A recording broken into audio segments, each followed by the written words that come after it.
So in the season of embarrassment, it's not even on the football field. We are in mainstream media now. That's the Jeopardy segment where the final Jeopardy question was a question about what team hasn't been back to the Super Bowl since before Neil Armstrong walked on the moon, and three geniuses couldn't figure that out. They didn't get it right. One actually guessed the Giants, but of course, it's the New York Jets. Of course it is. Most of the people who listen to this podcast know that, but three people who are trivia mavens do not. I swear you set me up for that. You guys are having the worst season in your history. And you're like, fuck Novak. We're going to get him set up right here. That was the ultimate kick in the nuts, that Jeopardy thing. Yeah. It really was. Yeah. I mean, we said it last week. I've hit rock bottom. I really I'd have. be honored with that question, Novak. It's really? Yeah. Prime You've time. been to Super Bowl 5 times since then. Stop it. You would think even if they're not really up on their sports trivia, like wouldn't someone know enough about pop culture to know that the Jets stink and just kind of take a flyer on the Jets, right? Just say, is it the Jets? They had to have heard of like the butt fumble and be like, yeah, that really bad team in New York. Who is that team? Oh, the Jets. Yeah. No, I think you guys are giving these, right? You're giving Jeopardy contestants way too much football knowledge credit. I mean, these people, it's incredible how little those because we've seen it, right? We've seen the NFL categories or any sports in general. It's always the last one left on the board, and they grudgingly go through the questions. It's actually quite entertaining for guys like us. That's for sure. Yeah, they struggle with any sports questions. And it's funny. We just kind of talking about this before we came on, but like we're kind of picking on them, like nerds. But that's what people with actual lives know. They know things like that. They should be picking on us. Probably they're a little more well-rounded than this crew. Yeah, absolutely. I figure if they had any sports knowledge whatsoever, we might get a Lions guess in there. But no, the guesses were the Giants, the Houston Texans, or Houston. He just said Houston. Yeah, Houston. And then the third one was Browns.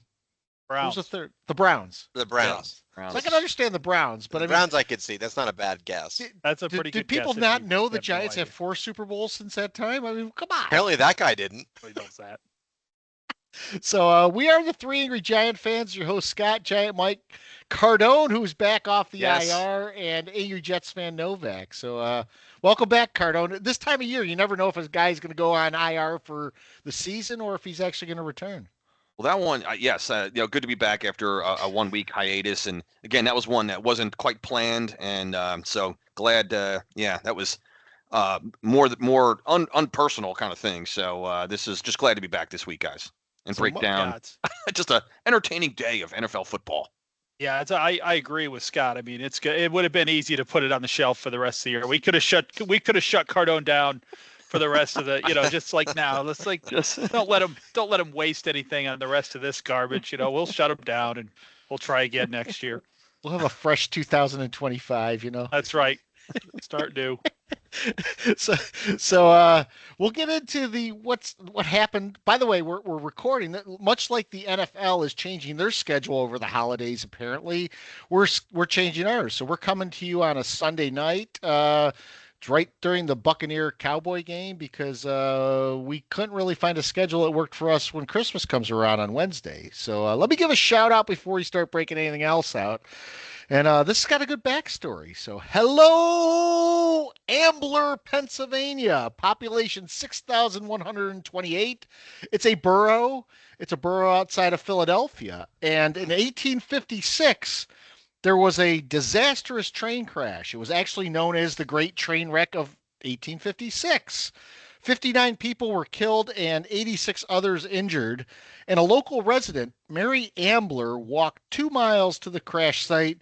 She brought supplies and then she organized the rescue, turning her house into a mini hospital. So town's named after her. And Ambler is also known for having a dispersal area for asbestos, and so their cancer cases are like 4 times the national average. Oh, awesome. Wasn't that the train that Bruce Willis was the only survivor on in the Philly area, and the one that Samuel L. Jackson sabotaged? Is that the same train, Scott? Was that 1856? I think it was a little later than that. Well, all right. Maybe my year's off a little bit, but could have swore that.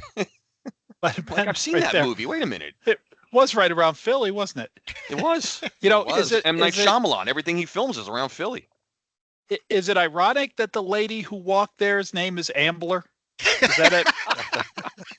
Like, is that the definition of irony, or is that something else? I guess I'd have to have someone, but an ambler here. I had to make sure I was using it right, so I looked up the definition, and it's a noun that means someone who walks at a leisurely pace. So, hopefully, she wasn't walking too leisurely that day when she was heading to get survivors from the train crash. I'm surprised that word didn't make it into a Seinfeld episode at one point, right? Can't you just see like the ambler? Oh, yeah, totally. like somebody like the Seidler, but like there's like an ambler.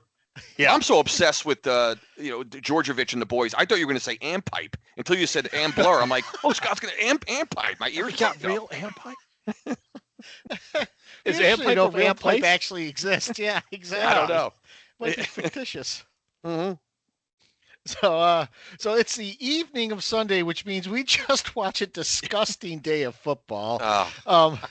Michael Penix, by the way, is probably been the best rookie quarterback to ever start a game if you listen to the broadcast, but he didn't really do much. The Giants lost to the Falcons. Drew Lock threw 2 pick sixes, and Bijan Robinson scored 2 touchdowns, which mean Michael Penix threw 0 touchdowns, but he had poise. And apparently it's a good thing that a team on the brink of the playoffs trashed their quarterback to start a rookie. They're getting universal praise for this. I'm not really sure why, but yeah, if the Giants were any semblance of an NFL team, they probably win that game.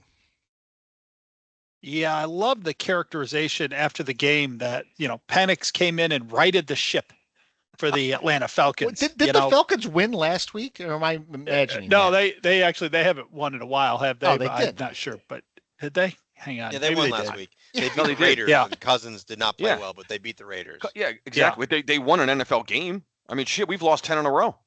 Right. Yeah.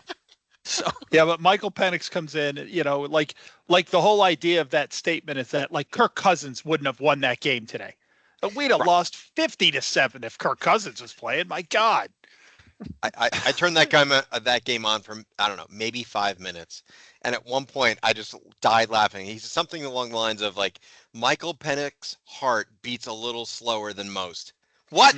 Oh, my God. How do you know this? Like the guy's secretariat now, I guess. So, they know this after a half of football. So his heart beats a little slower. I think Penix started out 1 for 4. And they had to say, even at that point, well, if Penix receivers held on to the ball, he'd be 4 for 4 right now. They actually said this statement. Yeah. What I've never heard an announcer in the middle of a game give a guy stats for drop passes what he would be. You know what I mean? Yeah, Like I've never Novak would be 17 to 21 if they never do that. They did it for Penix today. I heard the same thing, Scott. I was making my little mental notes. I'm like, oh, here we go. By the way, I love the fact. Now, granted, I want the Giants to lose and tankathon. We know all that, right? But as you're watching the game, it's still just a laugh fest. As I'm thinking to myself, this guy's making, not only is he a rookie, he's making his first NFL start, and I'm thinking, Dayball and company, what's the defensive game plan? Do you even consider blitzing this guy? Does it even cross your fucking mind like during the week and during the game? I saw one blitz. I think it was I can't remember what drive it was, and they disrupted a play, and I'm like, oh, holy shit, did we just see a blitz? Yeah. Once. I know which play you're talking about. It was in the first half, and it was Mike. And Penix kind of ran away to the right, and then threw a pass into the dirt about 1.5 yards in front of the receiver, and that was the first cause of look at the poise. Look at the poise in Penix. Well, what was his heart rate on that? Yeah, what was his heart rate on that particular play? Yeah. Anyone track that? Instead of Penix being mic'd up, they've got him EKG'd up during the game, so they can. We've got an EKG on Penix today. We'll watch that throughout the day. They do that. The PGA Tour. Have you guys seen that? The PGA Tour. Yes, I have actually. This is a real thing. I've been watching PGA Tour. They're actually tracking a guy's heartbeat rate and pulse while he's on the course. I've seen it. It's a real thing. I'm not kidding. I've seen it during live broadcasts. Do that to John Daly. Yes. Yeah, exactly. Yeah. John Daly is dead. Yeah. Right. Yeah, they'd be after that. They'd be like, "Mr. Daly, you played well today. Your heart rate seems pretty consistent in high pressure situations. However, we're calling you an ambulance because these numbers we're getting are not good." Yeah. I was actually, my heart rate was up in the first quarter because I was actually pissed off. The Giants, as always, because it's not met death, they actually look like a competent team, up 7-0. I'm like, these assholes might win a game. I don't want this to happen. I was thinking, holy shit, they might win this game. And then as soon as the Lock throws the first pick six, I'm like, here, calm down, everyone. No one's been winning any. No one's gonna win. No, calm down, Cardone. We're not disrupting your tankathon plans. We're the truth. Your Giants are here. Calm down, everyone. I did. I just kind of I breathed a sigh of relief with a pick six going the other way against my own team. This is how psychotic our season. This is where we are, guys. This is it. This is it. So you had the first pick six, and then the second one, of course, it's a tip ball that doesn't fall harmlessly to the turf like we've seen all around today. I've seen balls falling harmlessly to the turf in every other game, but no, it goes right into the hands of the defender, and he runs it in. What I had to laugh about, by the way, when the Giants started out 7-0, the first drive of the game was Penix, and they went down and they got into field goal range, and they missed the field goal. And the first comment after the missed field goal was, "Oh, well, they ruined a great drive by Penix by missing the field goal there." Thought to myself, okay, right. We're going to stick to the script here. So I didn't have a whole lot to this game other than it was a laughing stock, and it was the Michael Penix show, whether we wanted it to be or not, because they were going to just shove it down our throats. Yeah, he would have had to have been just awful today for it not to be the Michael Penix show. That was predetermined, as you just said, the script, everything. They were going to make it the Michael Penix show unless he just was terrible. And even then they wouldn't criticize him. He's not on the list of players that can be criticized. So, and I doubt he will be. So yeah, here we are, 10 losses in a row. Yeah. I'm looking at the team box score. And I don't know why I do this to myself, but it's just hilarious to go literally from top to bottom. There is not one statistic in the team box score that we're on the plus side on. We're on the positive side. Not one. It doesn't matter if it's yards per play, sacks, like yards per rush, nothing. Oh, I'm sorry, maybe yards per rush. I think 0.2. We may have them on that. Everything else other than that, 10 penalties, 85 yards. I mean, and then you just see Dayball shaking his head like he has that classic. I don't know how that's not a meme out there or something like that. I haven't seen that one. You guys know what I'm talking about. When every time they go to an outtake on the commercial, you see Brian Dayball like this. Like, what are you shaking your head at, Dayball? Your fucking game plan? Drives me nuts. What are you shaking your head at, Brian? I think that's a lot of the look. Act like you care, because you're supposed to tank. So pretend like you care when they go to break. Right, because a camera may be on you. Camera may be on you. Yeah. We don't want to catch you going like yes during the pick six. So on the flip side of the coin, the Jets actually led at halftime, led into the third quarter, and then the Rams won going away. At one point, the Dick was limping off the field and was testing his leg on the sideline. I thought it was the dreaded hamstring that Novak's been talking about, but nope, the Jets, much like the Giants, ended up being a laughing stock in this game and losing met death. Oh, right. Does it really surprise you? I mean, I don't know if you want to get into later what happened earlier this week, but for this game, the Jets played as if all they cared about was getting Rodgers the Dick his 500th touchdown pass. He's got 499. They went 3 times on 4th and long. In the Rams zone, and they didn't, they succeeded 2 out of 3 times, but at the same time, I felt like all they cared about was getting him his 500th touchdown. He's clearly just at this point like, fuck it, I'm not going to bother throwing to Garrett Wilson. I'm just going to target Devontae Adams because he's my buddy, Alan Lazard because he's my buddy. He just doesn't care. No one cares. It's just when you look I don't care. I mean, that's the thing. I don't care. No, they don't care. I don't care. I was half into it. Really didn't give a shit. It was just disaster. Yet again, another loss. 4-11, and of course, all day long, all they do is talk about all these statistics. 9 out of the last 10 years, they've had double-digit losses, and 14 straight years, 8 straight years, 9 straight years of not making 500. Like, but the key statistic that's out there is between Wilson and Adams, who has the better Madden rating?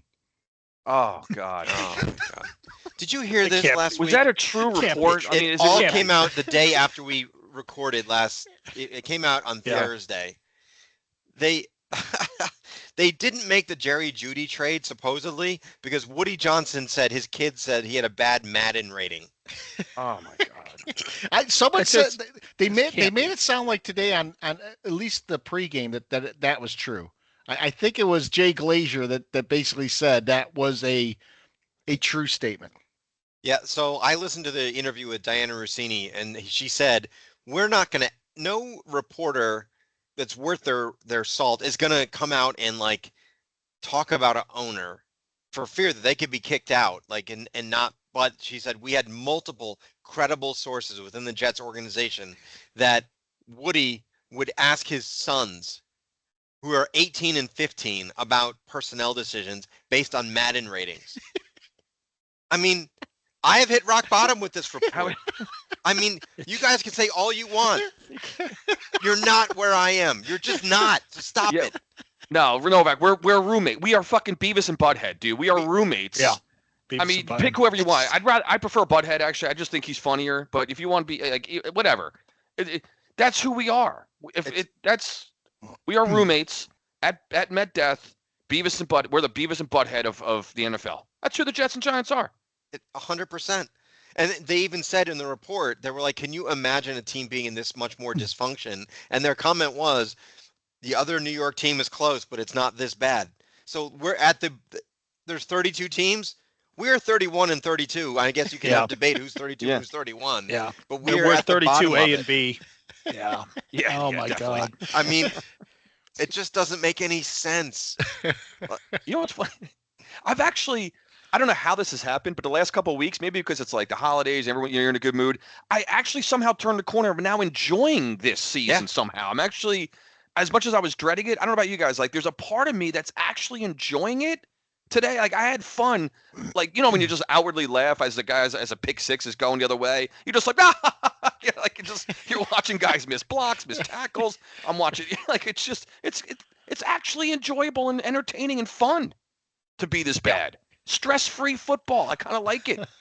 It is stress-free. I mean, if you're not going to say anything else about it, it is stress-free. I mean, stress-free. I was as chill as I've ever been watching that game, and it was, the Jets game. First of all, 19-9. How one of us didn't pick that? I mean, that just totally sounds like a score we really picked. Yeah, it does. Yeah. When I saw the final, I was like, I had to run for the book. Like, did somebody pick like 19-9? I thought someone did.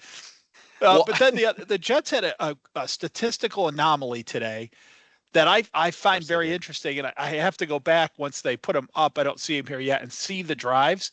So the Jets scored 9 points today, and they did not punt. What? Wait a minute. The Jets didn't punt today. They didn't? No, well, they did. They went for it on fourth down like 3 times. Okay, well that's true. Yeah. They got still nonetheless. Yes, they went for it 3 times, and they had long sustained drives. It was the only positive. Mike, that might be correct. I mean, I'm telling you, if the Dick had gotten his 500th touchdown pass, he's not playing next week. I'm convinced of it. He wants that 500 touchdowns. He's going to ride off into the sunset exactly at 500. It's like some cosmic perfect, number or something. He will play until he gets his 500, then he's done. And I hope he fucking doesn't. I hope he doesn't get it. Retire at 499. So he was at 498 coming in. He got one today to get to, or he was at 498 coming in. Yes, he got one today to get to 499. Okay. Yep. By the way, keep an eye on it. There was another statistical anomaly in this game too. Is the game was once at 6-6. Both teams had scored a touchdown and missed the extra points. Yes, that is correct. Because Cardone called it out. These kickers are like mental now. Cases. I love it. All of them. There's missed kicks all over the place. Missed PATs. I love. By the way, like a virus. It's great. I love it. Here's another one. I'm looking at the team box score. You guys, we've talked about this many times. You guys know I am maniacal with the running clock, in the NFL and how they get like you just. Yep. By the way, the Jets had a total of 7 possessions. They had 7 drives the entire game. Yep. The Rams, by contrast, had 8. This is an NFL football game. It was so You're boring. supposed to average 11. So that's 22 possessions. This fucking game had 15. The Jets had 7 possessions the entire game. Yeah. I didn't know that, but it sounds running. Right. They all had long drives. This game was over by like 3:50. But I mean, it was the shortest game of the week. But we talk about it every week, guys. It's like, a 10-minute drive in the NFL anymore. Shit, that requires 2 first downs. Yep. I think when I was looking at that today, I just said that has got to be the record for the least points scored by a team who didn't punt. It has to be. I love these. Yeah, Darren, get on that. Someone's got to look that one up. Yeah. So every week, one of these New York teams are breaking records with just some kind of incredible records every week. So if you had asked me a game, I think Mike penciled this game in as one the Giants could take. He said that last week. If there was one I thought the Giants could take, it would be the Colts game. And after watching the Colts today, the Colts score over 30 points, and that means that they're going to beat the Giants by 30 points or so because they're scoring points. So Giants play the Colts next week. Michael McFadden hurt his back. He's probably out. I think everyone on the Giants is just shutting everything down. There's not a whole lot to play for. If Drew Lock is there, we might as well just hang the L right now. And then the Jets play the Bills. So between our two teams, we have Giants playing the Colts, who are on the cusp of playoffs, and the Jets playing the Bills, who are looked a little shaky at first against the Patriots, overcame a 14-point deficit, and then one going away. Yeah, I mean, can we skip predictions? We're all going to go 2-0. Jets and Giants both lose. I mean, it's ridiculous. Yeah, anyone picking against these? I think Mike. Mike needs to make up some Mike games, needs to catch up. Maybe I can't just pick everyone to lose, or everyone to lose with you guys. Right? If I gotta make a run. I gotta make a run. You guys got anything to talk about on a preview? Oh, for these games? It's the Colts. I mean, I shouldn't they be playing Tennessee again or Jacksonville or something? That's all. Yeah. I don't know anything about the Colts. I don't know who their coach is. I don't know if they're good or bad on offense or defense. All I know about the Colts this year is their quarterback quit and now he's back, right? Is that essentially the story of the year for the Colts? I don't have any idea anything about this team except I'm pretty damn sure they're going to beat the Giants. That's what I know. The Colts today, I think, had something like a 28-point lead and almost lost. They won, but they had to hold on at the very end to the Titans in the 7th game of the year that these two have played. Well, Jonathan Taylor's going to run wild. I mean, there's nothing to break down here other than, this is the fact that we are now officially in the number 1 draft slot, a la thanks to somehow the Raiders rising up today and holding on against a Jacksonville team. So this is the fact, and couple that with Indianapolis winning and they're still alive for a playoff spot. So they have a lot to play for. So this is exactly what we want. Just keep losing, Giants. Just keep doing it. So hang in there. The fact that Indianapolis needs this game to keep their whatever slim, I think it's kind of slim playoff hopes, but slim nonetheless. They're alive, so they'll come in and it's met death. They'll come in and win. If we're like watching these games with the hopes that the Giants lose, can we enjoy these as Grey Goose games too? Absolutely. Oh, like 100%. today should have been a Grey Goose game for us, right? Yeah, it was. In the bizarro world, but it counts nonetheless. I mean, bizarro world, Grey Goose. I don't know if you're going to read out the slew of games this week, but if there's a worse game than Giants Colts, there can't be, right? We'll do that when we go around the league because that just sounds like the worst game. It's got to be the worst game of the week. Somehow, Novak, and I'm not even kidding. Tennessee plays Jacksonville next week. No, I'm can't. I'm not. I don't. I looked ahead at the schedule. I'm like, that's incredible. How do they? They play each other 5 times a year. I think they do. It is Titans at the Jaguars. Is it Thursday night? No. Because it's always No, Thursday it's night. it's Okay. Sunday at 1:00. There's like a mix of 4 teams that they just all play each other every week. I don't know who else do they play. It's that AFC South every week. There's an AFC South matchup every single week in the NFL. Colts Texans, Texans Titans, Titans Jaguars, Jaguars. I mean, Jaguars are in London. Doesn't matter. Yeah, Titans play the Jaguars. God almighty. So Mike, let's just button it up and do predictions. Roll right in. It's Sunday night. We'll move this thing along. How about that? By the way, we got a lot of questions, a lot of fun questions tonight. Good. Bring it. We got a segment from our friend Ingrid that'll be fun. It'll be interactive. I'll do a round table for that. Are we going rapid fire on those? Because I saw those. We will. We'll do rapid fire. So we're not going to all take them. I'm going to dole them out to different people. Okay. All right. So before I get started here, I did look up Ampipe, Pennsylvania is a fictional town. Damn. I was hoping it was real. It was filmed in Johnstown, Pennsylvania, but yeah, the actual town Ampipe is fictional. Home of a great flood way back in the 1800s.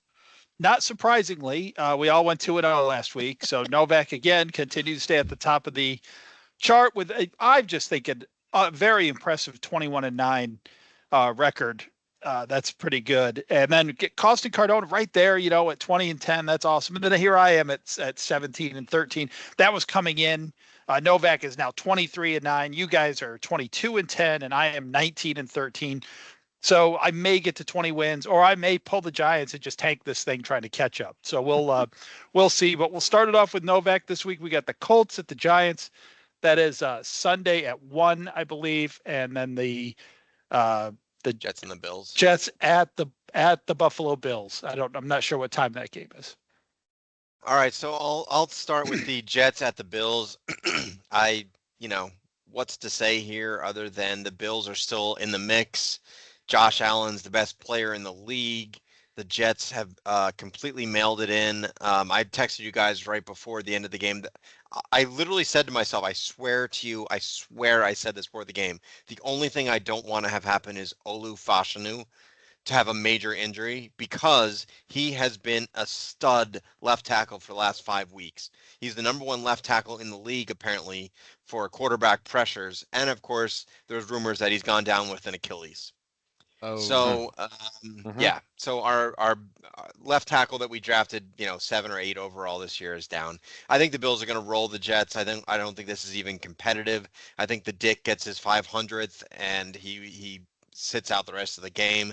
I like the Bills here, 34-7. As far as the Giants, I feel like I say this every week, but I'm sorry in a way. The worst game of the week. I'm sorry. The Giants are just incredibly boring. The Colts, who gives a fuck about the Colts? I don't know anything about the Colts. I really don't. I don't know what to say here other than the Giants are so bad. I can't see them doing anything. So I'm going to take the Colts here, 24-10. All you need to know about the Colts, right, is that they're a team that plays in the NFL. Yeah. So if that's the case, then they can beat the Giants. So, yeah, there you go. All right, Scotty Cost is up next. So, by the way, statistical anomaly again, Jets and Giants both play at 1:00 on a Sunday next week, which doesn't happen very often. We did it today, didn't we? Yeah, we did do it. We did do it today. Actually. Yeah. That's when you have shitty teams like this, they don't. Nobody cares. Just get the game over with. Yeah, they pare back the primetime games. So I have enjoyed the Sunday at 1 starts here this year. That's been nice. Yeah, when you suck, that's what happens. Yeah. So I'll take the Jets Bills first. I do think the Bills are. I don't want to say overrated, but the Patriots jumped out to a 14-point lead today, and the Bills looked lethargic, and they came back, and I think the Bills right now, they're probably looking past everyone to the playoffs and trying to figure out what to do and how to handle all the favorable calls the Chiefs will get in the playoffs and everything else. So I usually think the Jets are not going to be in the game. I think they'll be in the game for this one.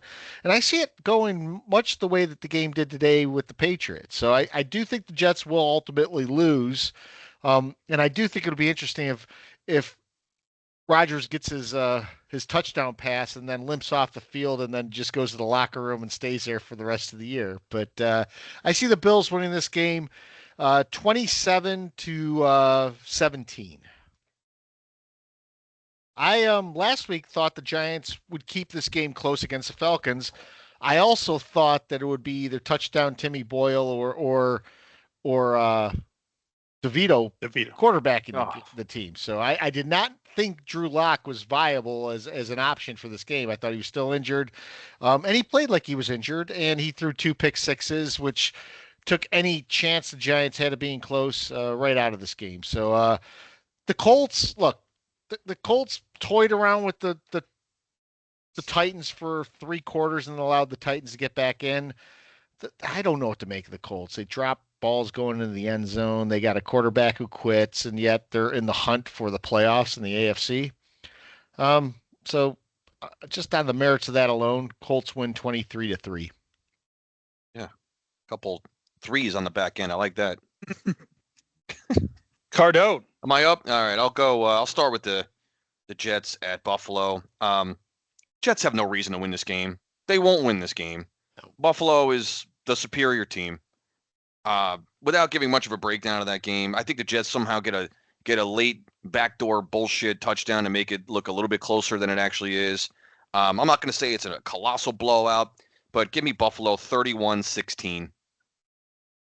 I don't know what the weather is next week up there, but assuming it's going to be, who knows? You can get a lake effect snow or some crap or something like that. But I'd love to see the Dick get beat up and just have him just limp his way into the retirement or darkness retreat or something. I want him out of the league, out of my life. So we only have maybe a couple more weeks to watch him, maybe in a football uniform the rest of my life. So, yeah, Buffalo 31-16. And then as far as the Met Death, it doesn't matter who comes in. Indianapolis is, every single team in the league is better than the New York Giants. My first question is who's at that game? Who is going? You're a New York local fan. Like, who the fuck is sitting in that stadium and at that game the week between Christmas and New Year's? It's actually kind of maybe not bad because it's, you have probably everyone. You're just banged up from the week, holiday, everyone's off from work, and it's just so that is an absolute, just drunk fest and just yuck it up kind of game. I can see maybe, who knows, maybe there's a bad call late in the game and debris and shit comes throwing onto the field or something like that, or maybe there's a fire day ball chant. That's the only thing I'd be excited is like Mara must go, somebody has to go. So maybe there's a chant late in the game, but the Giants will become the first team in NFL history to go 0-9 at home. We love Met Death. We're gonna keep the number 1 pick alive this week. Indianapolis 26, Giants 10. 26-10.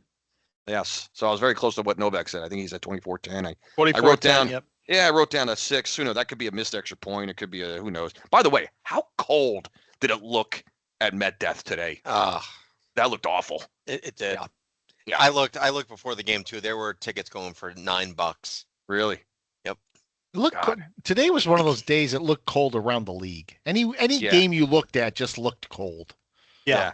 The late December games. But Met Death looked particularly uncomfortably cold. For that stadium is just so gross. No one cares. I don't know. Like for some reason, like Cincinnati or even Buffalo, like some of these other stadiums, it's cold, but it looks like it looks active. It looks like you're cheering. You're into the game. Met Death, you're just there to die. Like you're literally sitting in a freezer. Just. Hey, well, that kind of feeds into my pick. So, here we go. We got a dome team coming up to Met Death. The Giants are. There's got to be just something left in there, just some ounce of pride somewhere in them. They not going to lose 11 games in a row. They're not going to be the first team to not win at home during a regular season or whatever that stupid record is. The Giants are going to win this game. The Giants are going to go win this football game. Damn.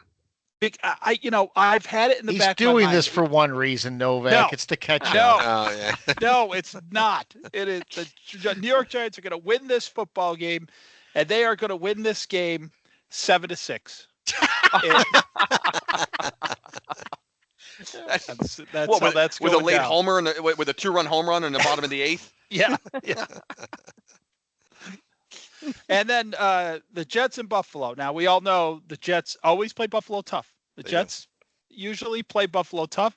I agree with what Scott said. I think the Bills are disinterested right now. They're interested in bad teams coming into their place. They think they can sleepwalk and win it. They probably can, but I'm going to go ahead and pick the Jets to win this game. Damn. Going after it. He's the Jets are going to win this game, and the Bills are going to come back from being like, it's going to be scary for them, and they're going to come back and everyone's going to exhale, and then the Jets are going to like win it in overtime or on the last drive or something. But the New York Jets are going to win this game 22-21. Mike now is just going to go down in flames. He's just throwing a bomb up there in the Hindenburg, and but you can't fall under 500 picking the Jets and Giants. That's a bad look. That's exactly what could happen. Yes, that could very well happen. And the funny thing is even if some Christmas miracle and the Jets and Giants win this weekend, I'm still in last place. There's a 3-game gap, so I have to do this twice. This is like Tin Cup, where Kevin Costner kept grabbing another ball. He put ball after ball in the water, and give me another ball. One. Give me another ball. Give me another. That's Hisman right now. He's lost like 17 straight hands in blackjack, and he knows he can beat the house. He's still there. We're trying to drag him out of the casino. He won't come with us. He throws a punch at one of us as we're trying to drag him out.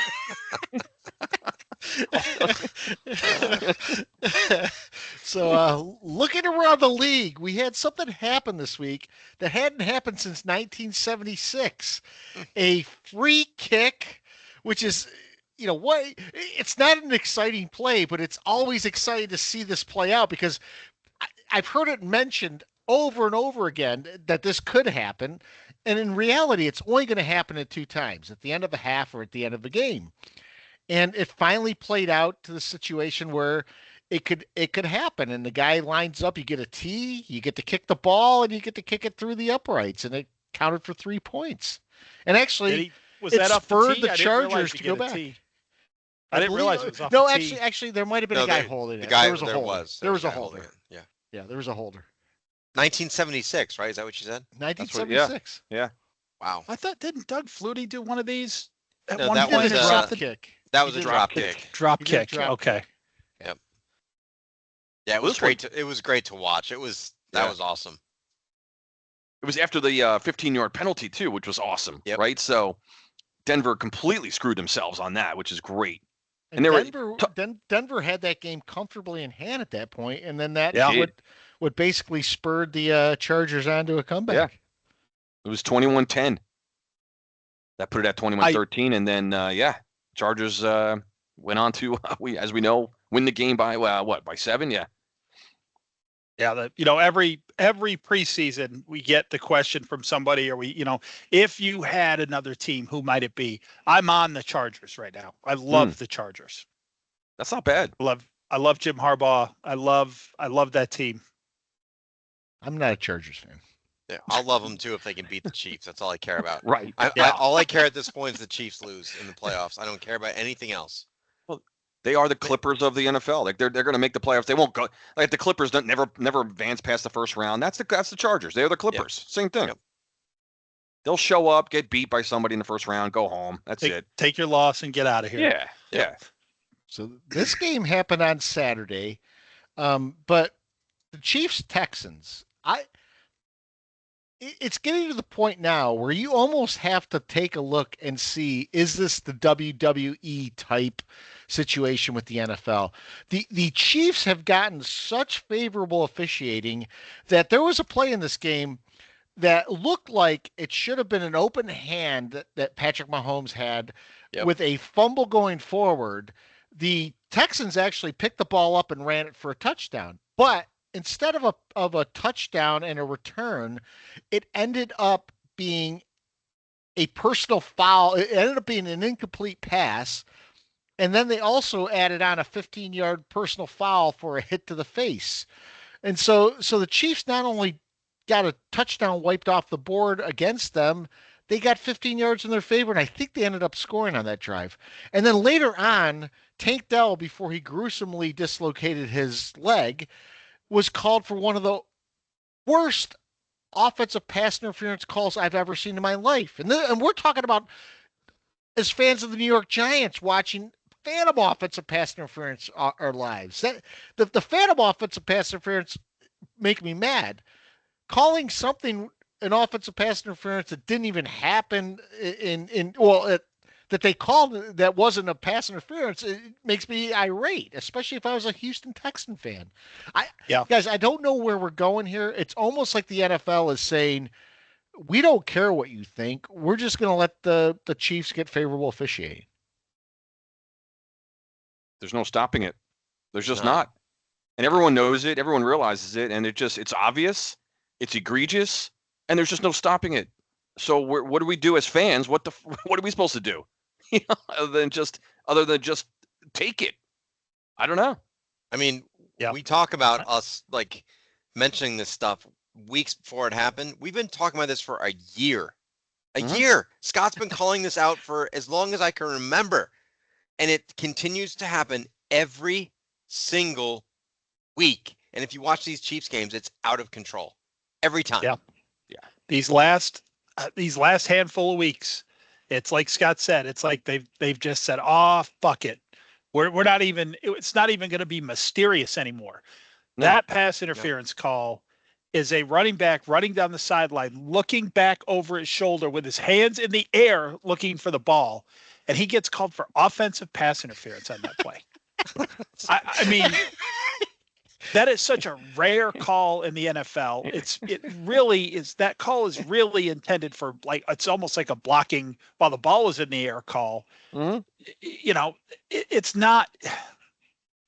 I don't know what to say about that. I don't know what to say about the replay, looking at the Mahomes play, clearly empty hand. I don't know what you can do with it. And it's right there in front of everyone's face. And they even showed the stat today that, okay, here's all the teams that have, had all these one-score games. And here's their record. And it's the Giants, and it's the Jets, and it's just terrible teams who have 2, 3, 4 wins.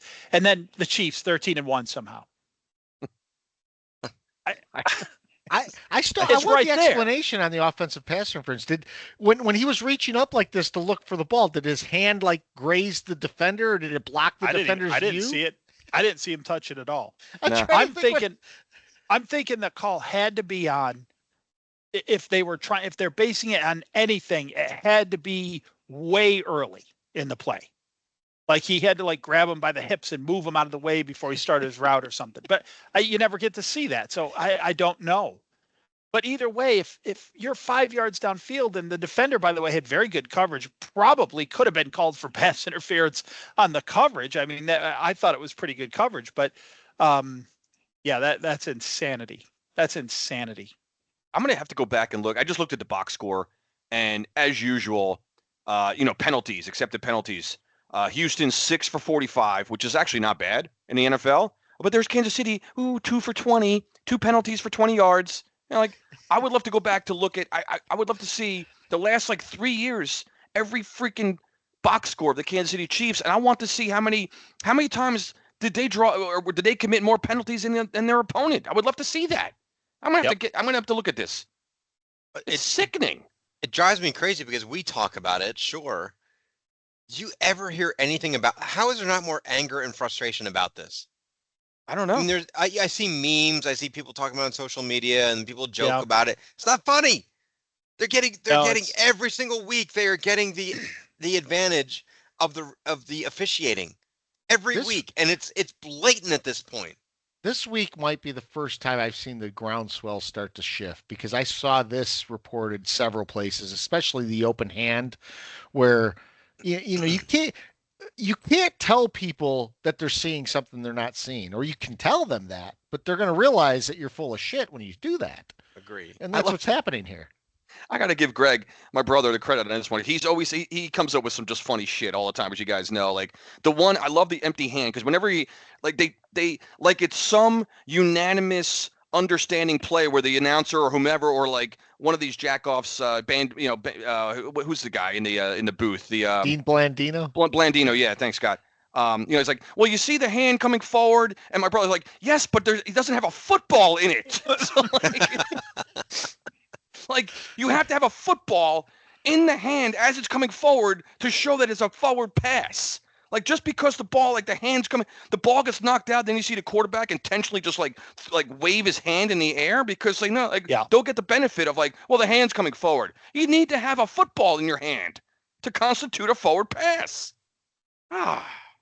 Yeah, that the stat I mentioned the wrong thing earlier. The stat I was looking for with our teams this year who haven't scored 30 points, and the record of those teams, and the Chiefs are in there, at 14-1 or whatever they are. And the thing that really makes me mad about it is rather than having somebody that's a little curious and say, that's curious. Instead, they're in a rush to celebrate it.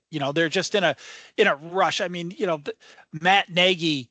In his press conference this week or last, I don't know, but the offensive coordinator of the Chiefs, he's like, well, this is something that we pride ourselves on, and we really close out one-score games. It's something that we just are really good at. It's like, no, you don't.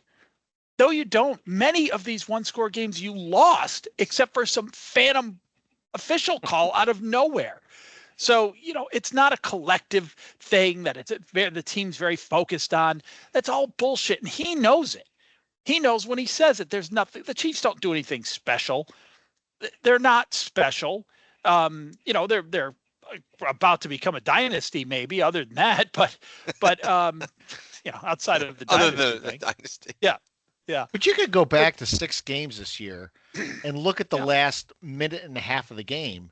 And the Chiefs have come up on top on all 6 of those games, which statistically is very difficult to do. You had the Raiders game where they called that ridiculous illegal shift rather than illegal motion, which would have wiped out the fumble, and it would have been a field goal. You had the Bengals game where they called the improbable defensive pass interference on Cincinnati. You had the game, I can't even remember who it was against. It might have been Baltimore. It was in the end zone. The tight end was interfered with, and they didn't call that. There's just been continual games where they're just benefiting from the officials. And instead of this being talked about, like Novak said, it's not. It's just, look at the Chiefs. The Chiefs are rolling along again. Even with Patrick Mahomes possibly injured, he overcomes that. What are they, 13-1? 14. 14 after today. Yeah. 14-1. I think this is a 9-6 team. I was just going to say the same thing. I was going to say like 10-5. Yeah, I was going to say 9-6. They're a good team. They're a very good team. Of course. And they're certainly a playoff team.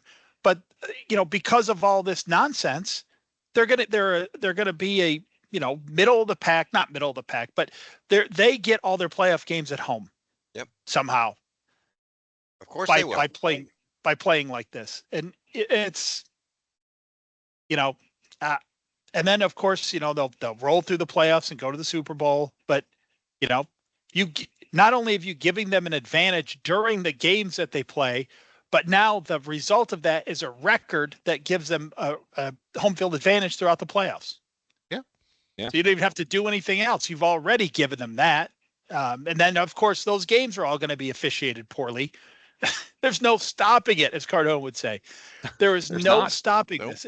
It's a truck rolling downhill, and there's nothing anyone can do about it. And then in games earlier today, we watched Washington play Philly. Washington had 5 turnovers today and became the second team this year to win with 5 turnovers. There was one, the Lions, I think, won with 5 turnovers on a Sunday night game. One of the things I'll point out about this, so Washington came down at the end and scored a touchdown with, 5 seconds left on the clock. And on the play they scored the touchdown, the tackle moved very early. It wasn't even one of those where you're like, well, that's that's borderline. This was blatant. It was obvious to anyone who watched it. And I noticed that they didn't say anything right at the time. And then after the game, it was brought up. And one of the most absurd comments that I've heard about this, because we've seen this happen with the Chiefs or with the Eagles, and we're giving the tackles some movement before we're calling this anymore, where it used to be an automatic penalty. The announcer actually said, "Well, we give the tackles a little leeway."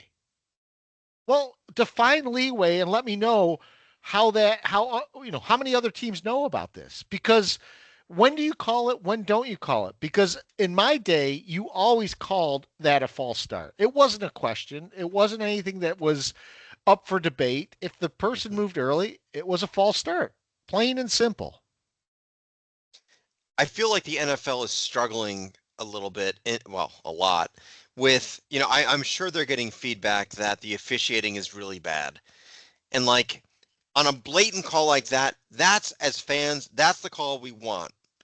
But if there's an illegal man downfield, in a play that doesn't mean much in the third quarter, don't call that.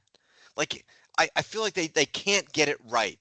Like, that play should have been called. He was 2 steps back before they even snapped it.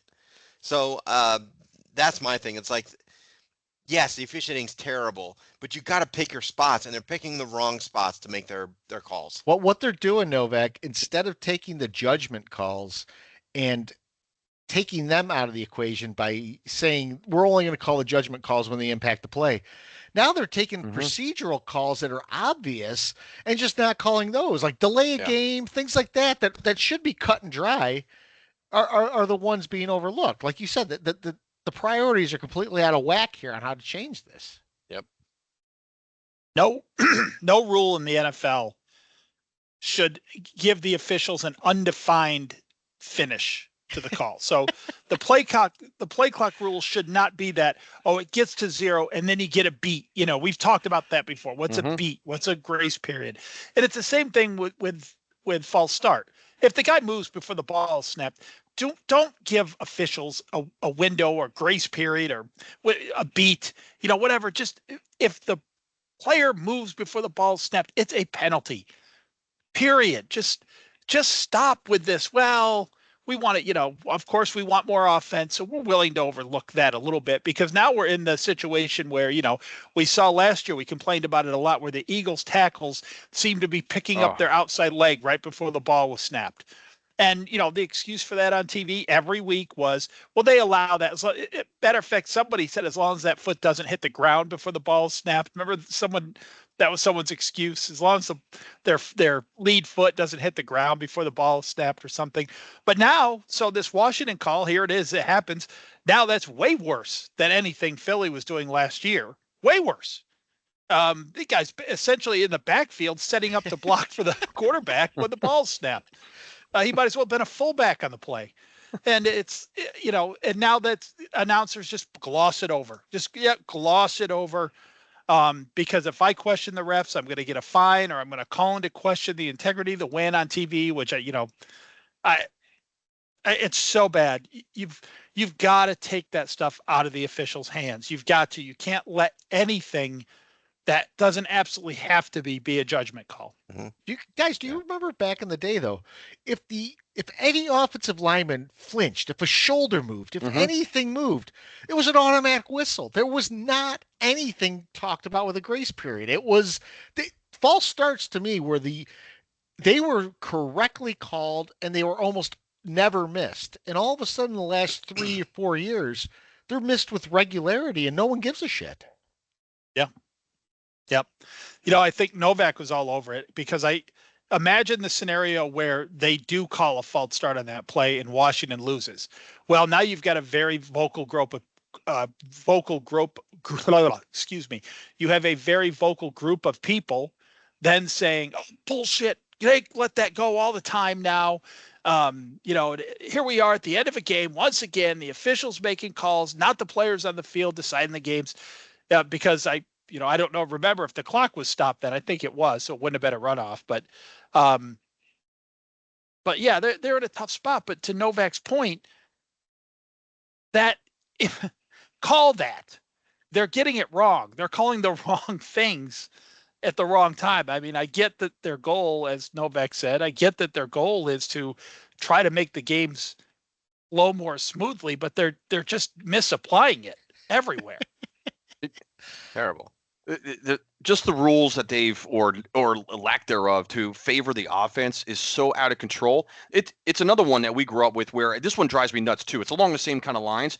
It drives me nuts still in today's NFL where a defensive end or any of the defensive linemen, they jump across the line and then they get back on sides and then the offensive lineman comes out of his stance and it's immediately off sides. Why?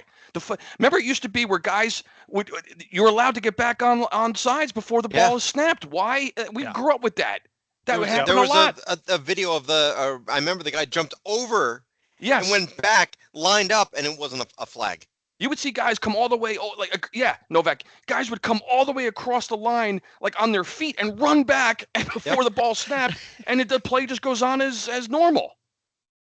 Unless it's out of control. I can't stand it. So the one other thing I wanted to point out from today, the Cardinals are now eliminated from the postseason as they lost to the Panthers, and I want to say this. We say this every year, or at least I do, because I've said over and over again that not only do I think Kyler Murray's overrated, but I think the Cardinals as a whole every year are given expectations that end up higher than what they finish. We know that the Giants and Jets are having shitty years. That's understood. But for some reason, the Cardinals are given this artificial grace to say they're going to be good. And then every year they sort of disappoint. And even this year, they got off to a decent start and everyone's like, oh, the Cardinals are going to be back in the playoff hunt. Well, now the Cardinals are out of the playoffs. And one of the reasons they're out of the playoffs is they lost to the Carolina Panthers. And at some point, you have to start to question, whose fault is this? I thought we got to this point when Kyler Murray was playing Call of Duty instead of studying the playbook. But apparently we're not there. I remember it used to be the Lions back in the day. Every year, this is the Lions' year. Yes. Yep. The Lions are going to get it together, and they just never did. And then, like 2 decades later, now they finally have figured that out. But that's true. You want to crown their ass? Crown them. I will say, on that game, if there's any crow, you guys have any crow? Because I need to eat it. Because in the live pod that we did, Mike and I in particular said this is going to be a historically bad Panther team. I was wrong. This team is actually, it fights every week. They're in every game. They have fervor, as Cardone would say. They they are fun to watch. And you know what? The Sir Per fans were there until the last second. Watching that game, they were loud. They were into it. Yeah. I can't say the same for my Jet fans, but that Panther crowd was there. So kudos to the Panthers. I was dead wrong about that team. Well, absolutely. I've said on the pod a number of weeks now, guys, and you've heard me say it, and I'm going to say it again because it happened again today where the Panthers took another step to not finishing in last place. And I've said it many times. I've had my eye on only 2 fucking things. The number 1 pick. And that, we got a lot of help today from the Raiders by them winning. But then the other one is that the Carolina Panthers finish in last place so the Giants can come here. We lost. What's going to happen is I'm going to lose them out to Germany this year. And then somehow the Carolina Panthers, for whatever goddamn reason, are rising up at the end of the year in these meaningless games and are going to pull ahead of the Saints. And the Giants are going to be at New Orleans instead of coming here to Charlotte where we can have a big party next year and laugh in person at this team. That's going to go by the wayside. I keep looking. So now Carolina, they've been in last place. That has been a fixture for 16 weeks. And don't you know the Panthers, all they have to do, they're going to somehow slide their way into 3rd place. And because the Saints don't have a quarterback, they have nothing. They're going to lose tomorrow night to Green. Now, I don't know what the tiebreakers are. I got to look at that. But I was actually rooting for the Panthers to lose again today, just to keep them in last place. And somehow, even after the field goal, the Cardinals are hitting 58-yard field goals. I'm like, oh, maybe the Cardinals sneak this one out, and Nope. Panthers somehow decide to. This Panther team is rising up for whatever reason. I have no idea.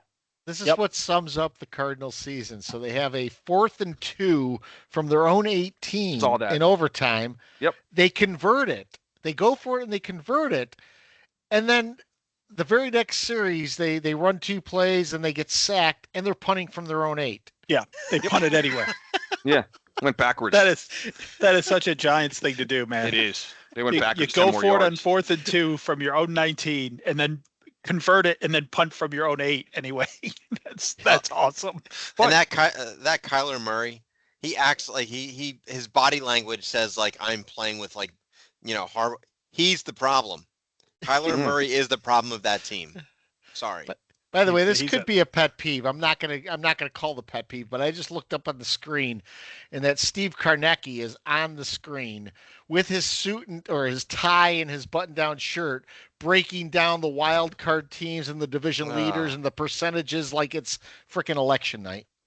Oh, it's awful. That's awful. Yeah, I'll go back to what Novak said. I mean, during the live podcast, we said the New England Patriots and the Carolina Panthers have historically bad rosters, that we could see things here that we've not seen in a while. And instead it's the Giants and the Jets that are, 100%. No doubt. Okay. Now I all kudos to the Carolina Panthers, how that team is still playing and still fighting. And, I don't know, but that's a heck of a coaching job. I don't want to play him. I mean, we already lost to him, so I don't want I don't want any other part of him, but yeah. So I don't have any witty breakdown here for our sponsor, Rugged Uncle. But what I wanted to say is I wanted to call out and give a shout out to our listeners, because I've been getting pictures. I've been seeing tins sent to me from our listeners that are buying Rugged Uncle, trying Rugged Uncle, and loving Rugged Uncle. Guys, Rugged Uncle is the premier styling butter for men. It is available for Christmas gifts, for stocking stuffers, and those people that have tried it love it. So people with more hair than me, because I'm a Giants fan. I don't have hair. We don't deserve hair if we're Giant fans. I don't get to enjoy Wagyu beef tallow coursing through my veins or anything with pine tar resin or mango butter. But those people that have tried Rugged Uncle, they love it. They are going back for more. I've seen Novaks. I've seen our listeners. And if there's any testament I can give you is that when our guys try something and they like it, it's good. They're very honest about it. And if they were to say, Scott, this stuff's crap, I would be honest about that too. I have never heard anything like that for Rugged Uncle. Rugged Uncle is the real deal, and I think our listeners think that too, based on the feedback I've been getting. What I would say is it may be too late for Christmas, and that's fine. I'm a New Year's resolution guy. Guys with hair out there, be better. Care about yourself. Put this fucking Rugged Uncle on, would you? You'll be so much better off, right? Right, Cardone? Absolutely. You got hair, go for it. I was gonna say, if it's possible, a last minute gift, or even hell, I got some gifts arriving late, like a lot of other people probably, with shipments, delays, and all that kind of stuff. It's not too late. Get your special guy who a Rugged Uncle, and it's well worth it. And you go to ruggeduncle.com. You'll love the way he looks. You go to ruggeduncle.com, put in code AngryFans, you get 20% off your order. There's not anything to choose from there. They got one product, and that product is so good, they stay in business. If you have one product and you're that good, it's almost like if Chick-fil-A just pared their menu down to the chicken sandwich, they'd still be Chick-fil-A. Yep, damn right. That's Rugged Uncle. Yeah, no good. If you're good, I mean, if you're that good at something, you don't need other side products and other things like that. This is what they do. It's the only thing they do. They do it better than anybody else. And that's why they're who they are. We met the guy when we got started this year. Awesome guy, really good business vision. He's got a great product. Just do yourself a favor and jump on board. Makes me want to grow hair. Makes me want to get a wig and just slather some on there. Right. Just get a wig and put the Rugged Uncle in the wig. I'm all for it. I want to be Ernie or Corsi and just get a toupee. A Corsi? You can do that? The rug? No? Or like a stanza. Wait, the rug? I could get a rug? Rugged Uncle? There you go. There you go. No? Right on. No? Yeah, All right. You're on it. All right. Pet peeves. I'll start with Mike.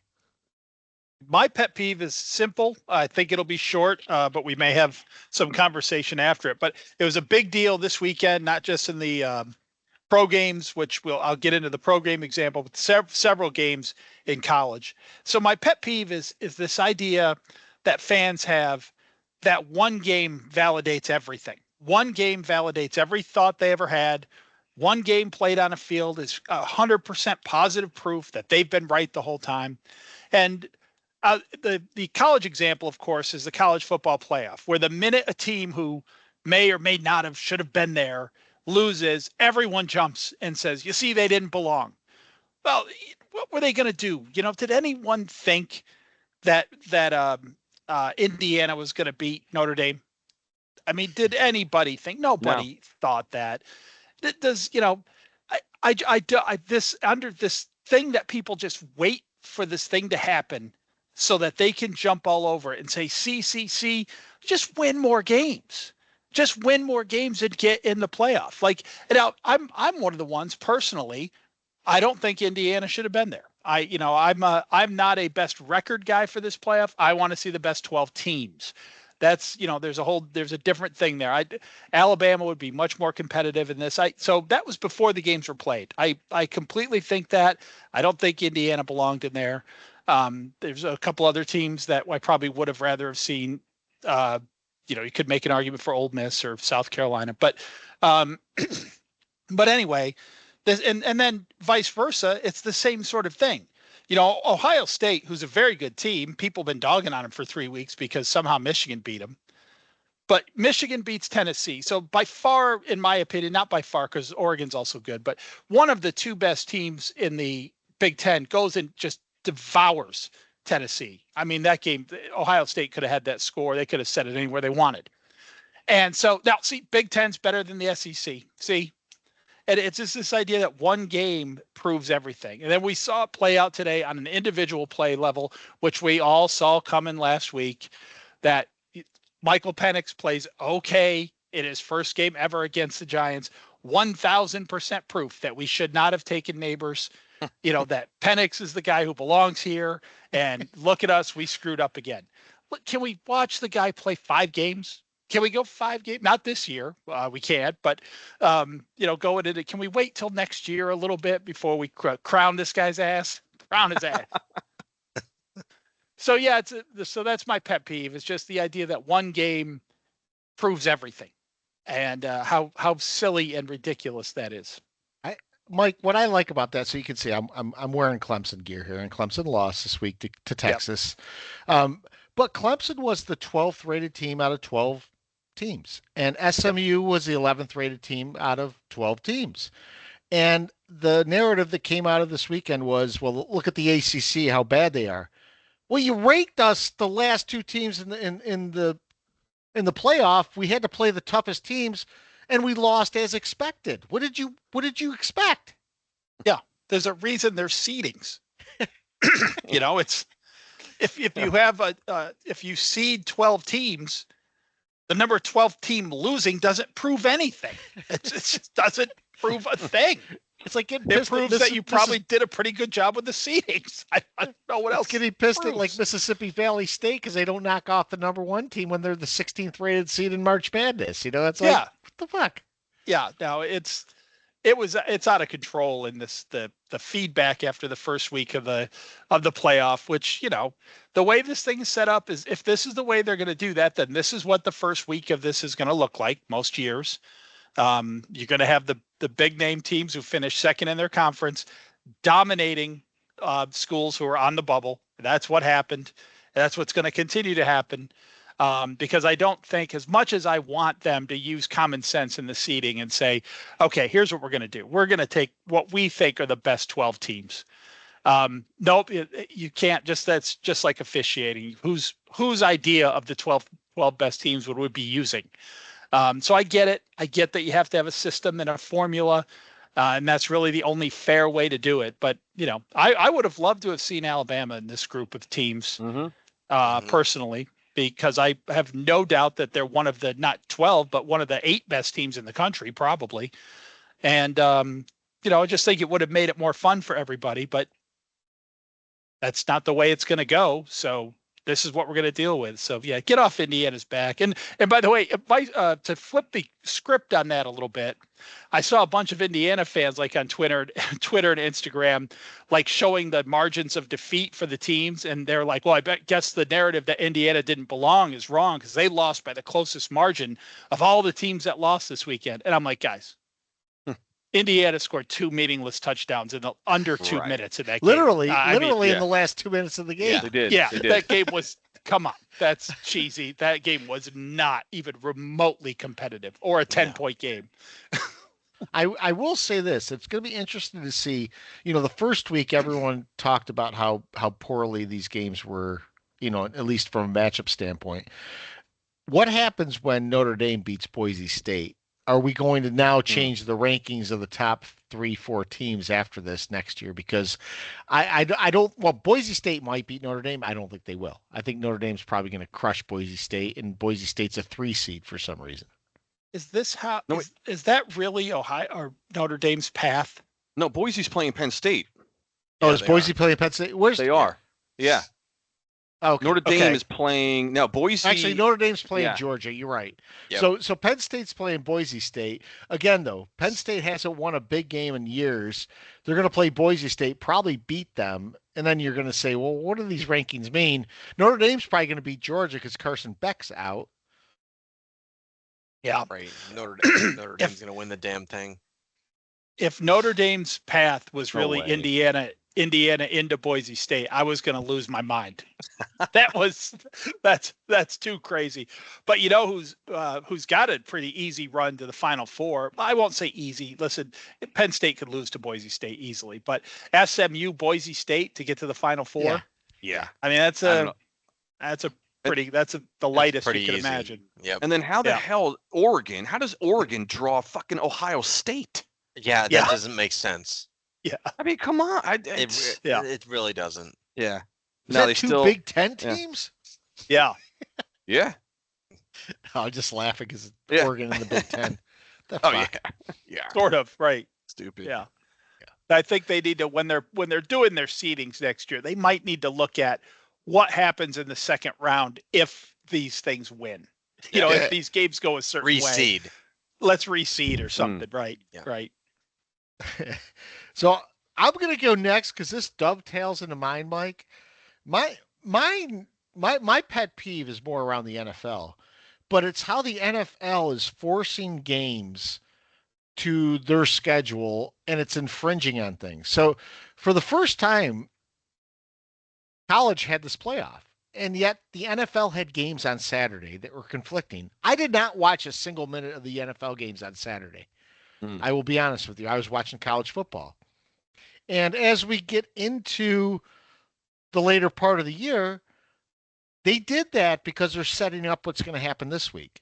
This week, we're going to see games on Wednesday. We're going to see games on Wednesday because the NFL wants to push Christmas games as a thing now. Yeah. And I'm all for pushing Christmas games when it makes sense. But when you force things into a schedule and you make teams play, that's something I just think is not good for the game. And you know why I'm saying that is because the teams that played on Friday or Saturday, are the same teams that are playing on Wednesday for the Christmas games. They're just mixing up the opponents. They're just mixing it up. It's almost like Texans and Jaguars, Houston and Tennessee. Yeah, that's who they should put on. Yeah. Yeah, it's dumb. What are they going to do when Christmas falls on a Tuesday? Great question. I don't know. I heard someone say that they wanted this to be the norm, so we want to move to a Christmas Day NFL schedule, and I'm fine with them trying to do that. The NBA did that for years, but the NFL has such a strict. You're again, you talk about player safety all the time. Well, how does player safety factor in when you're giving guys 3 days rest or 4 days rest to force games on Christmas? And that to me is just wrong. The other thing I want to say, and this is a pet peeve, and it's a quick one. The lady that does all the projections before the games. I can't think of her name right now. But she was doing her segment today. Cynthia Freeland, that one? It's Cynthia Freeland. Yeah. And this isn't directed at her because it wasn't her that did this. But they were talking about Michael Penix playing. And she was giving Penix's predictions, and then they scanned to the other lady that was there with her, and I don't think it was Carissa Thompson, but it was someone like that. And she said, "Well, Michael Penix could have a tough time today because he's facing that stout New York Giants defensive line that features Dexter Lawrence." Oh, well, God. Dexter Lawrence is on IR. So you are a person in the NFL commenting on NFL games. How do you not know that the Giants' best defensive player is on IR and is not going to play in this game? Because you're not good at your job. That's exactly. So, but my bigger pet peeve is just the fact that I hate this precedent that the league's setting to have a games on Wednesday, and the way they set that up was to put games against the college games on Saturday, which I vehemently disagree with. The college games should have stood on their own on Saturday. There should not have been any conflict, and there's really no reason for there to be conflict with those games. No. Yeah, I mean, the NFL thinks they're the daddy, and they have been for a long time. But with the product that the NFL is putting out there now versus this really awesome 12-team playoff that college put up. Scott, you said I didn't watch any programs. I watched the entire college slate. I did too. At least two other people I've talked to watched the college slate. The NFL, if you put it head to head, if you put these late December NFL games head to head with the college football playoff, you're going to lose, NFL. Mm-hmm. You're going to lose. Yeah. You're going to lose that battle. Yeah. Look at next weekend. I mean, next weekend's going to be awesome. Notre Dame, Georgia, Ohio State, Oregon. That's going to be it's going to be awesome. Are they going up against any NFL games or no? I don't think there's any. So actually, the NFL has 3 games on Saturday next week. Do they really? They are. Chargers, Patriots, Broncos, Bengals, Cardinals, Rams. Yep. So this week, next weekend coming up. So we mentioned this before we came on. There's 6 games in the NFL slate before we get to Sunday this week. 6. Ridiculous. Yeah, we have 2 on Wednesday. We have the Thursday game, which is the Seahawks Bears. 3 on Saturday. So you're right. And the 2 on Wednesday, we were talking about this, Novak. Chiefs, Steelers, Ravens, Texans, which just flip-flops the teams that played last Saturday. Yeah. It's ridiculous. Like, for how many years was Christmas Day like? For me, it was the Knicks. Like, I would watch it was NBA, and maybe Knicks. Like I think like the Hula Bowl or something was on every Christmas Day, or something like that. Why do you have to change it? Why do you have to get into that too? Now, I will say this: that's enough. The playoff games are Tuesday and Wednesday next week. So the 31st and the 1st.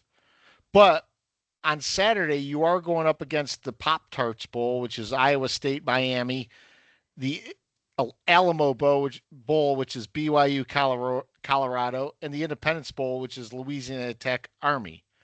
So it's not on the same weekend. So Notre Dame, Georgia's Wednesday, Ohio State, Oregon's Wednesday, Texas, Arizona State's Wednesday, and Penn State, Boise State's Tuesday night. Okay, so this round of the playoff then takes place of New Year's Day. This is the New Year's Day bowl games. This is the New Year days. Yeah, I get it. Okay. Well, that's a little bit better, but yeah. But why is the NFL playing Wednesday, Thursday, Saturday? Stupid. Because they hate their fans. I don't know what. Yeah, I don't know what answer you're looking for there. There's not a good. No, it was more of a rhetorical question. By the way, you're forgetting ECU against NC State in the Military Bowl, but there you go. I digress. Is that one of those days that I didn't mention? Yeah, on the 28th, yeah. Well, see that you're speaking up there, Mr. Novak. Give me a pet peeve. So I have a real quick one. So we talked about it last week that this week was going to be Christmas pun week, but I felt that the NFL took it upon itself to make it the most egregious Christmas pun week of all time. because every game I turned on, they were referencing different Christmas themed they're going to be receiving coal in their stocking, or under the tree is going to be a unwrapped gift or whatever. And then I even have it saved here so anyone on YouTube can see. I sent it to you guys. This little Christmas themed picture of Travis Kelce with a sweatshirt, or the sweater that says "Ho Ho Hike," and Taylor Swift that says "Jingle Bell Block" for the when the Chiefs blocked the Broncos kick. I threw up from that, Novak. I did. Yeah. What are we doing? Like, that's my pet peeve. I was so like, and I do think this podcast has made me look at this stuff and enjoy getting angry about the Christmas pun or the Halloween pun, the Thanksgiving pun. And it's almost as if they tell these commentators before the game, get as many funny perceived jokes in as you can, and it's off the charts. This week was the worst. So simple pet peeve. I hate the Christmas pun. It just takes over the game. Go back to the old day where we mentioned maybe Santa Claus in the beginning of the thing, and that was it. Stop it.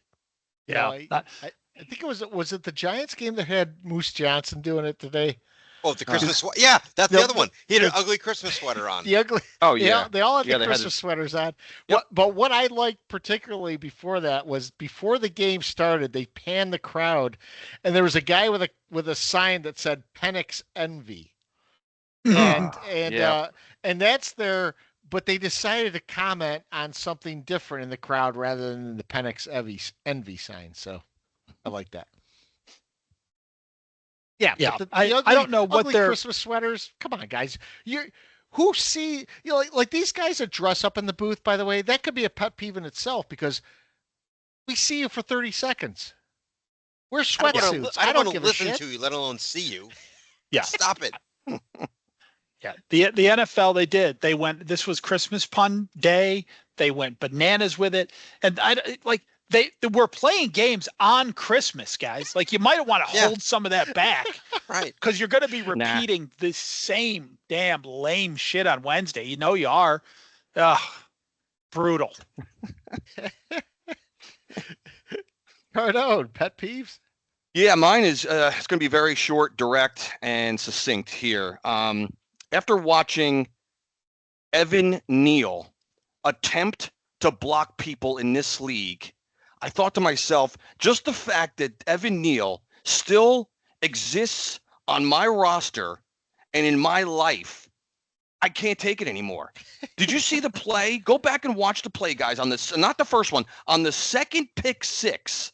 Evan Neal made what was the most unathletic play by any player, offensive lineman, whatever, in the history of the National Football League, other than maybe the butt fumble.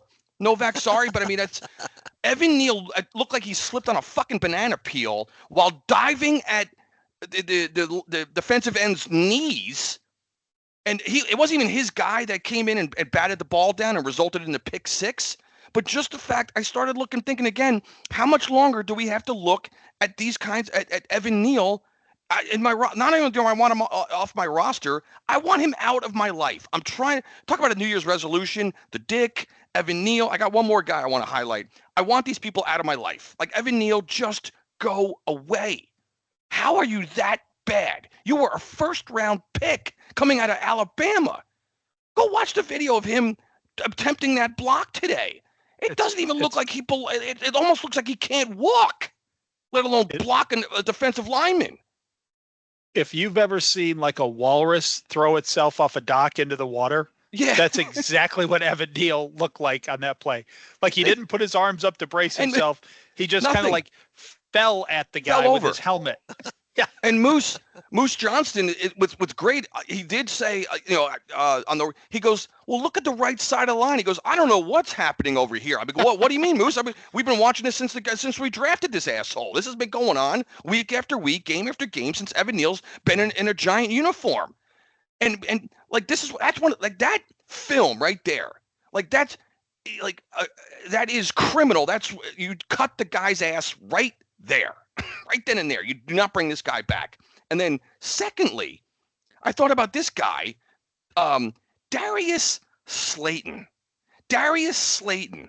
We are still trotting this fuck chop out there.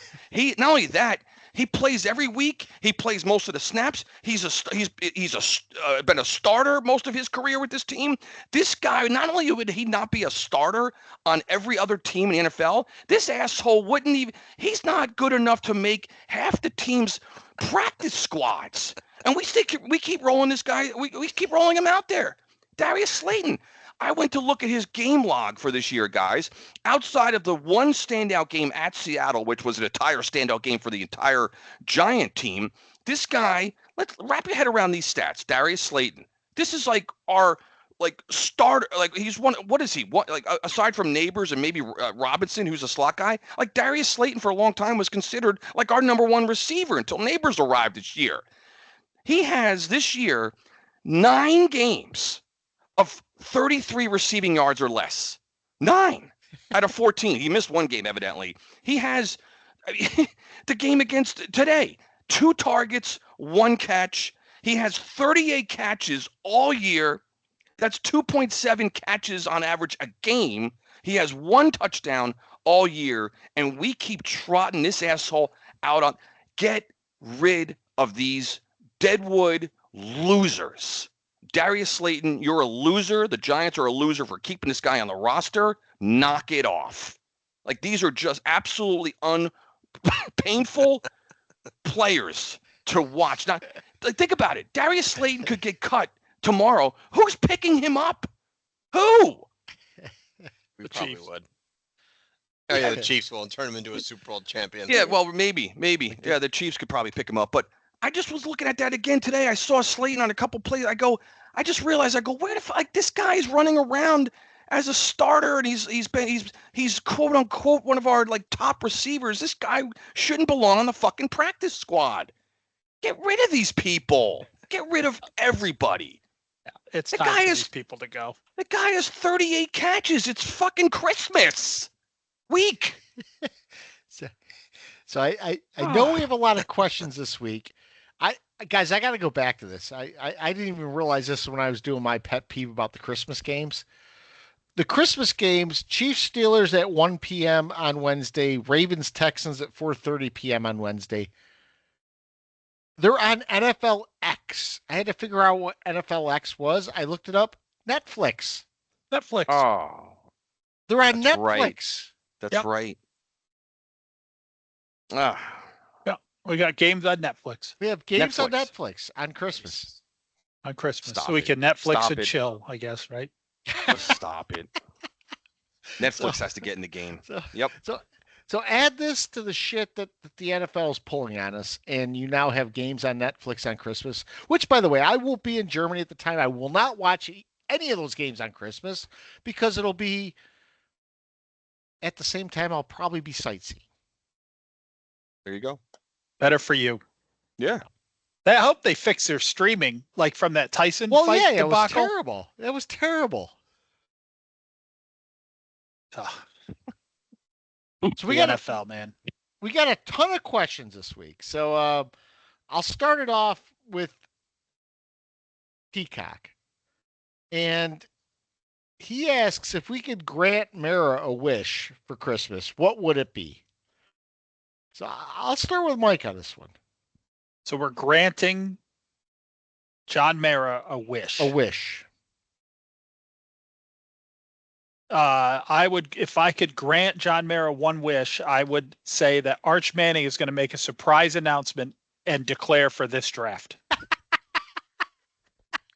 A good one. How about that? Doesn't it have to be like something that can actually happen? I hope. I hope not, if that ruins my answer. I would tell Mara, if I could grant him something, I would grant him the wish to have the wisdom to pick the right GM and coach, because I think he's going to have to make a change at both. I'm going to go goof on this answer and say that he somehow gets gifted a time machine and he goes back to fucking 1981 and he drafts Lawrence Taylor to start an entire new regime of Hall of Fame players. and then eventually gets a Parcells and builds that team. So yeah, if he had one wish, turn the clock back to 1981 and start building that 1980s Giants team. That would be the wish. I mean, that's what Mara needs. Fucking time machine and Lawrence Taylor of 1981 coming out of North Carolina. I would, as a Jet fan, I would say someone mysteriously lights Met Death on fire and it burns up in flames, and they have to build a new stadium, and the Jets decide to move back to Queens. Make it a decent stadium this time when you build it. Exactly. Peacock also asks this, and I'm gonna pass on this question because I feel like I'm answering a question about my daughter. But who's hotter, Kate or Rooney Mara? I don't think I could take that one on. I don't know who they are. Kate's, I don't know. Kate Mara's always been pretty. She's spicy. I would. Yeah. I'd maybe go for Kate Mara on that one. I think. I don't know what she's looking like today. I haven't seen a picture of her in a long time. I guess, but she's an actress, right? I don't know what she's been in a long time, but she was always kind of. Yeah. She was the girl that Frank Underwood pushed in front of the train in House of Cards in the first season. There you go. Yeah. Wasn't one of them in that gray dragon tattoo? No. What was the name of that movie? The one about Facebook? Sex movie? No, I can't remember it. That 9 Shades of Grey or whatever. Yes, that one. No, Yeah, that wasn't them. That wasn't them. Yeah. That wasn't them. Okay. Rooney was in The Girl with the Dragon Tattoo. Oh, okay. Oh, yeah. Okay. Kate's hot. Yeah, Kate's hotter. No, Kate was in the one. What's the Facebook one? The social network. Social network. I think Kate was in Social Network. I would say her then. Yes. Yeah, Kate in A Runaway, I think. And then Peacock asks, probably more for Novak. Are the Jets better off with Cousins next year or Rodgers? That's a really good one. That's a good question. I would say probably Rodgers, only because he has established relationships and you got to start over with a old broken down quarterback. My whole philosophy in the Jets has changed. I just want them to make the playoffs, end this drought. I don't care about a Super Bowl at this point. I gave up on that. I'm done. It's never going to happen for me. Just make the playoffs. Thrown out a laughing stock of all sports. And Rodgers could probably get them there. Go 9-8, barely make the playoffs, lose in a wild card game. I can shut them up. So defeated. I am. Just demoralized. Sawdusted. We're all just. Ugh. Yep. So our friend Ingrid gave us a list of things, Christmas this or that, to debate. Let's go rapid fire. Right? I'm doing rapid fire. I'm not going to tackle all of us. So I'll start with Mikey and go around the horn. Mike, eggnog or hot chocolate?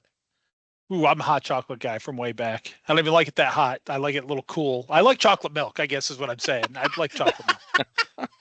You want quick or? Yeah, I'll do Bosco, the quick. like Costanza. The Bosco. Hey, that's my PIN card number. Yes. Novak, Christmas carols or Christmas movies? Oh, movies. I hate singing. I hate watching singing. I don't sing. I'm awful. Movies all day long. Cardone, gingerbread house or sugar cookies? Sugar cookies all day. Yeah. Gingerbread house. I think it's like you build it and it's already stale. You know what I mean? It has no taste. I don't know what the hell that thing. It doesn't really. It's not really edible. It's just for show. Sugar cookies. Yeah, all day. You put the stuff on there to keep the things in place, and it's like it looks like it's sludge. Yeah.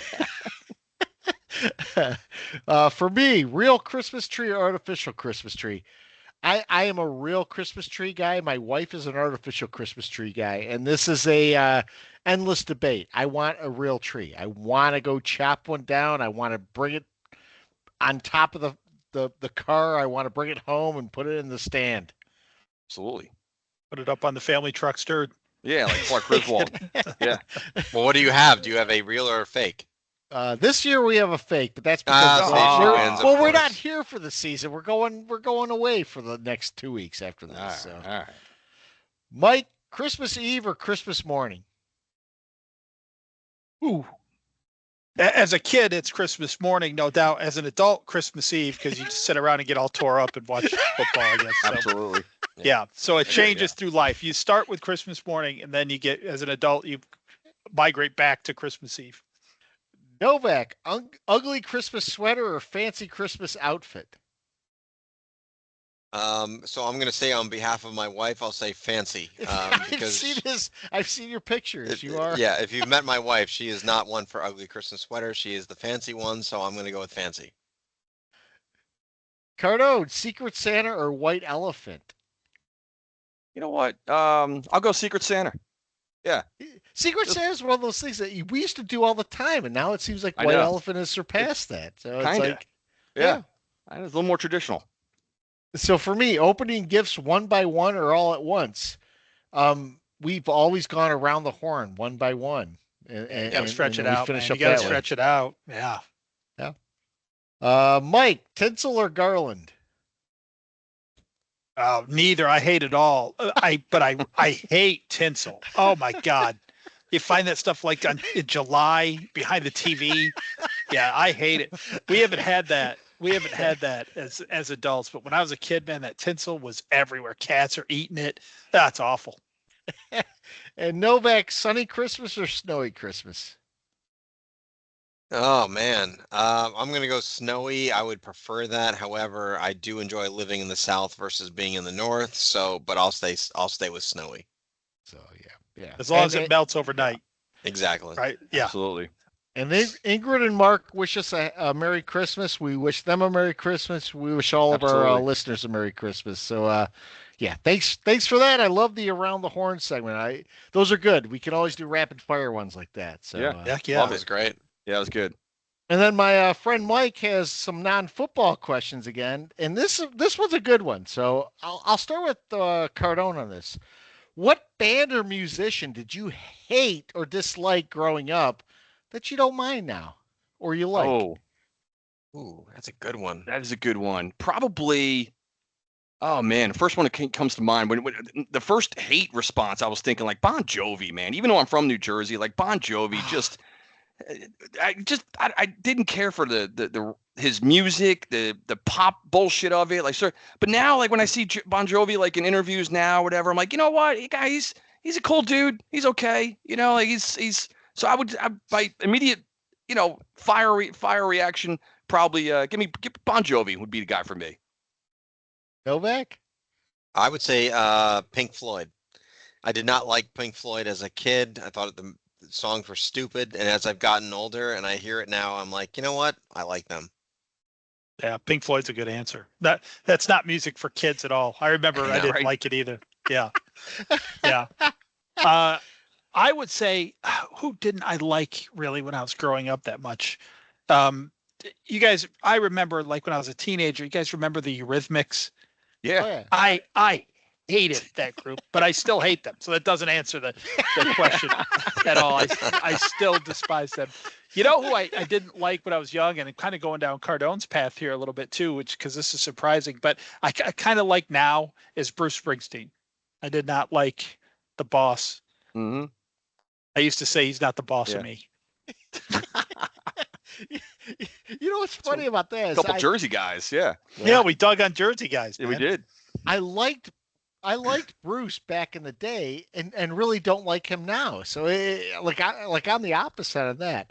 I think when it comes to me, I didn't really not like people that I enjoy now, but I would say there's a whole genre there. So like punk and some people in that regard, I didn't really care for, like the Mighty Mighty Boss Tones. And then I started listening to Mighty Mighty Boss Tones, and I like them. And really I picked a Christmas song last week from the Pogues, and the Pogues are a different band, but Mike does not like the Pogues from that Christmas song, but I like the Pogues, so I did not like them when I was younger. Mike's still giving the thumbs down. Yeah. I gave it a listen, like I said I would at the beginning of last week, Still and I'm don't like this it. is no better. No better. By the way, if you listen to the Pogues' other stuff, it's nothing like the Christmas song. That Christmas song is completely different from the Pogues. All right, I'll take that under consideration. So, so Mike also asks, what tough guy is most likely to be good with his hands in real life? Is it Jim Rockford, James Gardner, uh, Tony, or no, Tony Beretta, Robert Blake, or Tony Soprano, James Gandolfini?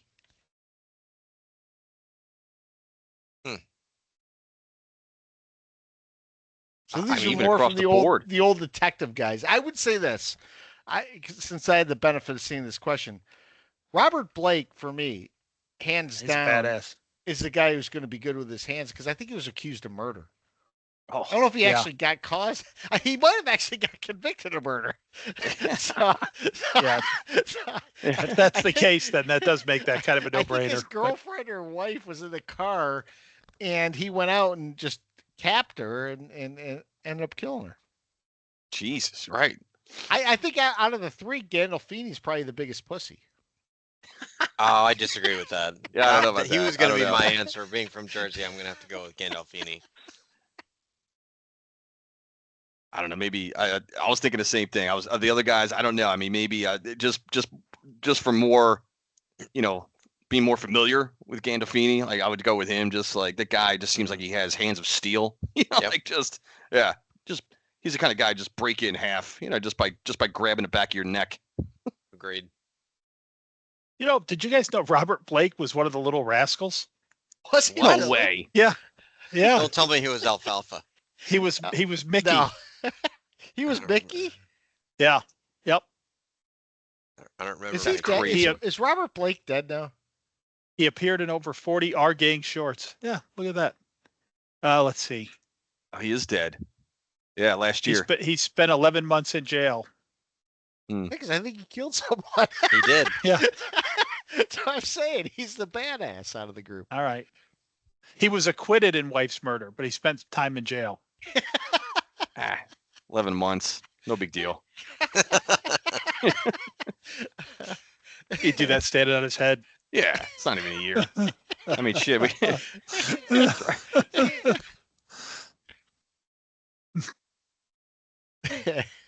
So I will say this. I really want to know the circumstances on James Gandolfini's death. I think he was vacationing in Rome actually, and he ended up passing away.